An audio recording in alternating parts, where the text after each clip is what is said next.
Bueno, Iago, parece que Alemaña séguese a resistir, sabíamos que non era un rival fácil ademais aquí na casa, valoración deste partido?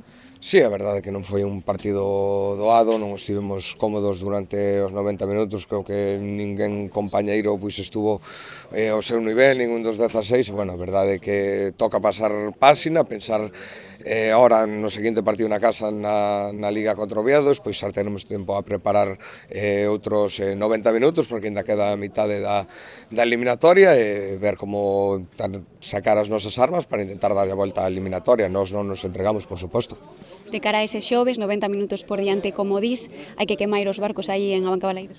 Sí, por suposto. Ahora, claro que estamos molestos, non estamos nada contentos, pero bueno, hai que pasar páxina, como che digo, en unha seguidilla de partidos na casa, temos o domingo sobre todo pues, para coller ese espírito con 3 novos puntos e poder pensar nos xoves nunha remontada, por suposto. E por último, case 1000 afeccionados aquí hoxe no Parque Europa, valoración. Sí, a verdade é que moi contentos, sobre todo de que nos apoien alá lonxe de Balaídos, un xoves, como dis, a 2000 km da casa, e, bueno, agradecerlles unha vez máis, non estivemos á altura, pero, bueno, temos 2 partidos para volver a coller folgos na casa todos xuntos.